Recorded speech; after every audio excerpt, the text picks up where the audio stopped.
Said proud to lead this win against left-wing lawfare, seeking to undermine our ability to engage with the federal government to secure our elections. Well, let's get to the bottom of that with our friend Han von Spokovky, Advancing American Freedom's senior legal fellow and former FEC commissioner as well. Hans, welcome to the show. Thanks for being with us this afternoon.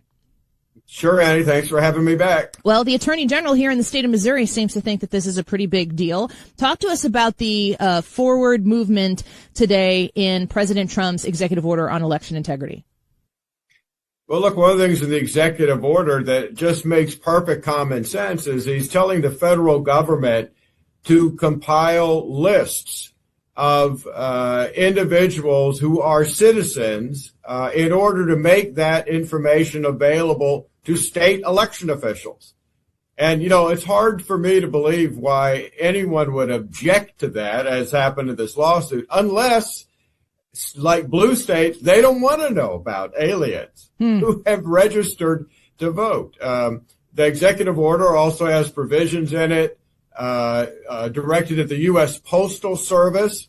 Look, what happened in this lawsuit, it is a win, but what the judge said is, look, it's too early for anyone to have filed a lawsuit because all of these lists and actions are only just starting to get going by the federal government. They haven't actually done anything with it. They haven't actually sent it yet to the states. And so there's no claim for them to make against them. By the way, one of the things the judge mentioned was, you know, the plaintiffs in this case said, oh, well, these lists will be inaccurate and cause all kinds of problems. Well, the executive order says if something is an error, the person, the voter, will have the opportunity to correct the record. So again, all of this is just common sense, and it tells you something about the challengers that they don't want accurate information about registered voters. The Fox News report on this, written by Robert Schmad, is a federal judge declined Thursday to block President Donald Trump's executive order targeting mail ballots. Right. Delivering a blow to Democrats who claim the order could disenfranchise millions of voters. I mean, unless I see Supreme Court Justices Rule 9054, whatever, I assume that there's probably another iteration of this coming. Is this something that this federal judge, is it decided, or does it get appealed? And the appeal, the foul ball of the judicial system. Well, at this point, the judge simply said it's too early for you to file suit because these provisions haven't gone into place yet. I'm sure what'll happen is once the things that the president is directing actually go into operation, they'll sue again. Okay. Well, we will wait and we will see and we will anticipate that, certainly. Hans von Spokovky with us, former FEC commissioner and Advancing American Freedom senior legal fellow. I want to shift to another story here regarding President Biden's back in the news headlines. Fox News is updating, saying President Donald Trump has lashed out at former President Joe Biden late Tuesday after his predecessor sued the Justice Department to block the release of audio recordings and transcripts tied to the special counsel investigation into his handling of classified documents. Can you bring us into frame and focus here? What is Joe Biden trying to protect himself from being revealed? And does the follow-up would be, does he have a chance at being able to keep these from public view?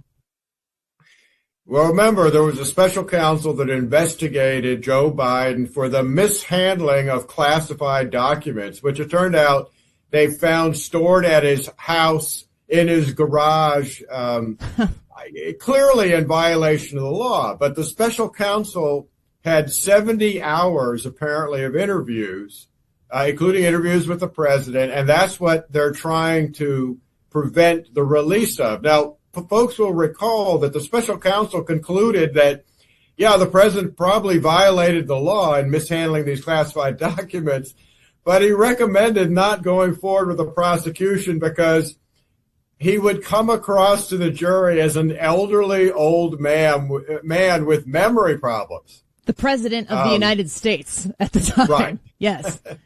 So they tried 2 years ago claiming executive privilege, but the new president, President Trump, quickly said, I'm waiving executive privilege. And he did that based on Joe Biden's example, when Trump tried to claim executive privilege, when he was being investigated by the Justice Department, when Biden was in control, the Biden White House immediately waived it. So in essence, they did to Joe Biden what Biden had gone to Trump.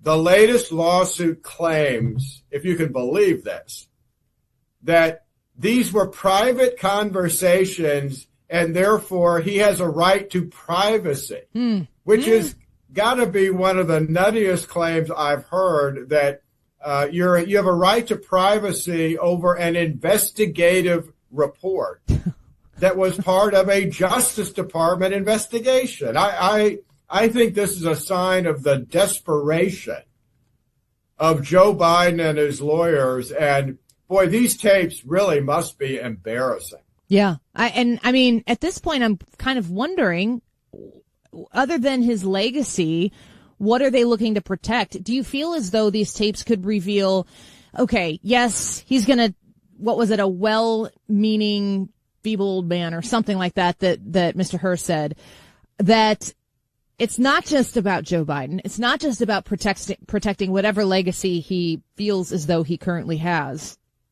Does these tapes potentially expose deeper corruption than just maybe Joe Biden's inability to communicate and articulate himself? Oh, I think this is not only about his historical legacy, because they're afraid it will reveal that he was, frankly, mentally incompetent while he was the president, but it also would raise even more questions, actually provide support to the claims of many that he was not making decisions in the White House. You'll recall that lots of concerns were raised about the mass pardons he signed, which he didn't really sign, but apparently they used an auto pen and it was just aides to the president who were deciding whether to issue that. 70 hours worth of tapes showing him perhaps not competent mentally while he was president would give great credence to those kind of claims. Do you believe that exposure and sunlight on this particular moment in history is necessary to ensure that something like this doesn't occur once again? Yes. Yeah, I think it's very much required. I think the American people, the public, have a right to know whether the individual who was governing the country for 4 years was actually, towards the end, perhaps not mentally competent to be president, and whether the people working for him covered that up and were making decisions that only the president is entitled to make. Yeah, president by committee is not part of the constitutional democratic republic that we live under. I want to shift gears real quick with you, Hans von Spakovsky. One more story that I want to highlight. There's so many of these things that are bubbling up here today, and it involves E. Jean Carroll. People might remember E. Jean Carroll and that massive payout that President Trump was going to have to provide her after losing the lawsuit. I'm reading from a Fox61.com article from Washington. The Department of Justice launched a criminal investigation into E. Jean Carroll, the former magazine writer who accused President Donald Trump of sexual assault, multiple media outlets reported Wednesday. Carroll previously filed lawsuits against Trump, which accused him of sexually abusing and defaming her. She won $83 million in the defamation case in September of 2025 and $5 million in May of 2023 for the sexual abuse suit. So now the DOJ is investigating her, criminally investigating her. What are they looking into, and does this look like retribution to you?